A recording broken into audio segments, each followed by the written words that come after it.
स्वागत छ। आज हामी पैसा र सम्पत्ति कसरी बनाउने भन्ने बारे एउटा एकदमै चाखलाग्दो किताबको सारमा कुरा गर्दैछौँ। रोबर्ट कियोसाकीको रिच ड्याड पुअर ड्याड निकै चर्चित पुस्तक हो यो। हो नि, यसले पैसालाई हेर्ने दुई बिल्कुलै फरक तरिका देखाउँछ। आजको हाम्रो छलफलको लक्ष्य के हो भने यो किताबको सारबाट धन कमाउने मुख्य सूत्र के रहेछन् त त्यो पहिलाउने। एकदम। यसमा दुईजना बुबा पात्र छन् हैन? हो, एउटा गरिब पिता जो लेखकका आफ्नै बुबा हुन्। उहाँ शिक्षित हुनुहुन्थ्यो तर जागिरको सुरक्षा, पेन्सन यस्तै कुरामा बढी विश्वास गर्नुहुन्थ्यो। अनि अर्को धनी पिता जो चाहिँ उहाँको साथीको बुबा, उहाँले चाहिँ के अरे वित्तीय शिक्षा, लगानी अनि सम्पत्तिबाट पैसा कमाउने कुरामा जोड दिनुभयो। हो, यही दुई सोचाइको भिन्नता नै रोचक छ। ल, यसलाई अझ गहिरिएर हेरौँ न त। हुन्छ। पहिलो पाठ, जुन सायद सबैभन्दा आधारभूत पनि हो जस्तो लाग्छ, धनीहरू पैसाको लागि मात्र काम गर्दैनन् रे। यो सुन्दा अलि अचम्म लाग्न सक्छ सुरुमा, तर यसको मतलब के हो भने उनीहरू सक्रिय रूपमा आय आर्जन गर्ने सम्पत्ति बनाउनतिर लाग्छन्, जागिर बढाउने तलबमा मात्र भर पर्दैनन्। ए, म्हणजे एक्टिभ इन्कम र प्यासिभ इन्कमको कुरा आयो यहाँ, हैन? बिल्कुल।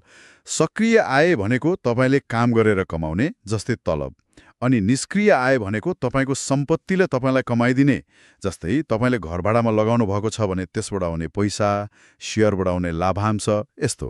तर धेरैले सोच्छन् नि, निष्क्रिय आय बनाउन त सुरुमा कि ठुलै पैसा चाहियो कि धेरै समय दिनु पर्यो भनेर। हो, त्यो एउटा साझा धारणा हो।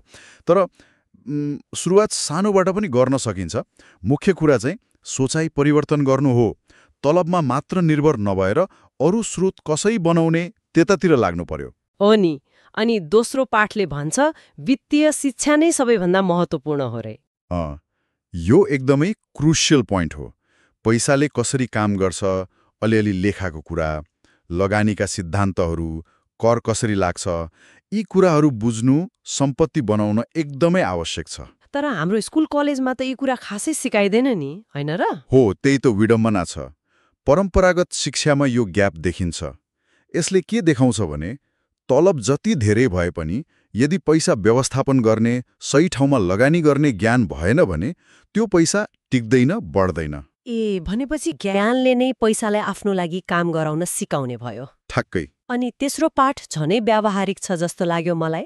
सम्पत्ति एसेट्स र दायित्व लायबिलिटिज बीचको फरक छुट्याउनु पर्छ रे। हो, यो त एकदमै आधारभूत तर शक्तिशाली अवधारणा हो। सरल भाषामा भन्दा सम्पत्तिले चाहिँ तपाईँको खल्तीमा पैसा ल्याइदिन्छ, जस्तै अघि भने जस्तै भाडामा लगाएको घर, स्टक, बन्ड या तपाईँले लेखेको किताबबाट आउने रोयल्टी। अनि दायित्वले चाहिँ तपाईँको खल्तीबाट पैसा बाहिर लैजान्छ, जस्तै तपाईँले चढ्ने गाडीको लोन, क्रेडिट कार्डको ऋण।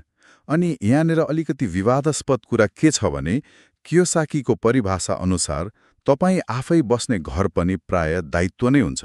ए, कसरी? घर त सम्पत्ति हो भनिन्छ त सामान्यतया। हो, सामान्यतया भनिन्छ। तर उहाँको तर्क के छ भने तपाईँ बस्ने घरले तपाईँको खल्तीमा पैसा ल्याउँदैन, बरु त्यसको मर्मत, कर, बिमा अनि लोन छ भने ब्याज, यी सबैले पैसा बाहिर लगिरहेको हुन्छ। जबसम्म त्यसले आम्दानी दिँदैन त्यो दायित्व भयो। ओहो, यो त सोच्नै पर्ने कुरा भयो। भनेपछि मूल मन्त्र के भयो त? आम्दानी दिने सम्पत्ति किन्ने, अनावश्यक दायित्व घटाउने। एकदम सही। धन जम्मा गर्ने हो भने सम्पत्ति बढाउँदै लाने, दायित्व घटाउँदै लाने। यही नै हो वित्तीय स्वास्थ्यको जग। चौथो पाठ छ आफ्नै व्यवसायमा ध्यान दिनुहोस्। यसको मतलब के हो? जागिर छोड्ने?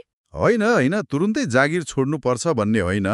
बरु तपाईँले आफ्नो नियमित जागिर वा काम त गर्नुहुन्छ नै, तर त्यसका साथसाथै आफ्नो समय र ऊर्जाको केही हिस्सा चाहिँ आफ्नै सम्पत्ति बनाउनमा लगाउनुहोस् भन्न खोजेको हो। जस्तै साइड बिजनेस वा लगानी। हो, त्यो तपाईँको रुचि र परिस्थिति अनुसार हुन सक्छ। सानो व्यवसाय सुरु गर्ने होला वा सेयर घर जग्गामा लगानी गर्ने होला। मुख्य कुरा आफ्नो रोजगारदाताको व्यवसाय मात्रै नबढाएर आफ्नै वित्तीय जग बलियो बनाउने सम्पत्ति पनि बढाउँदै लानुहोस् भन्ने हो। ठिक छ।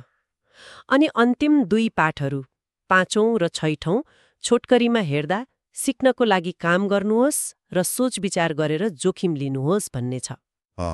यसमा के जोड दिएको छ भने कहिलेकाहीँ जागिर छान्दा तलब मात्रै नहेरेर त्यहाँबाट कस्तो सिप सिक्न पाइन्छ त्यो हेर्नुपर्छ। जस्तै बिक्री गर्ने कला, मान्छेसँग कुराकानी गर्ने सिप, व्यवस्थापन, लगानी। यी सिपहरूले तत्कालको तलबभन्दा लामो समयमा धेरै फाइदा दिन्छ। मतलब सिपको दीर्घकालीन मूल्य बढी हुन्छ। हो, अनि अर्को कुरा, लगानी गर्दा जोखिम त हुन्छ नै। पैसा गुम्ला कि भन्ने डर सबैलाई लाग्छ, तर त्यो डरले गर्दा हातै बाँधेर बस्नु भएन। के गर्ने त? राम्रोसँग बुझेर, हिसाब किताब गरेर क्याल्कुलेटेड रिस्क लिन सक्नुपर्छ। डरलाई जित्ने मानसिकता बनाउनु पर्यो, नत्र अवसरहरू गुम्छन्। त्यसो भए यी सबै कुराको सार के निस्कियो त? मोटामोटी रूपमा भन्दा वित्तीय स्वतन्त्रता भनेको धेरै तलब कमाएर मात्रै आउने कुरा रहेनछ। रहेनछ। यो त वित्तीय साक्षरता बढाएर, निष्क्रिय आय दिने सम्पत्तिहरू सिर्जना गरेर, सम्पत्ति र दायित्व के हो भनेर राम्ररी बुझेर अनि चलाखीपूर्ण वित्तीय निर्णयहरू लिएर आउने कुरा रहेछ। अनि तपाईँले अघि भने जस्तै यी कुराहरू हाम्रो औपचारिक शिक्षाले नसिकाउने हुनाले आफैले खोजेर पढेर सिकेर जान्नु झनै महत्त्वपूर्ण भयो। एकदमै।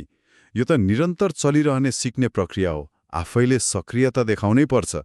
अनि यो सबै छलफलले एउटा गम्भीर प्रश्न पनि उठाउँछ जस्तो लाग्छ मलाई। के प्रश्न होला? हामीले सामान्यतया जसलाई सम्पत्ति मान्छौँ नि, जस्तै हामी आफै बस्ने घर, त्यसलाई यो किताबले भने जस्तो आम्दानी दिने सम्पत्ति हो कि खर्च बढाउने दायित्व हो भनेर हेर्न थाल्ला। हाम्रो व्यक्तिगत वित्तीय योजना बनाउने तरिकामा, हाम्रो रणनीतिमा कस्तो र कत्रो फरक पर्न सक्छ होला। यो साँच्चै सोच्न लायक विषय हो, हैन र?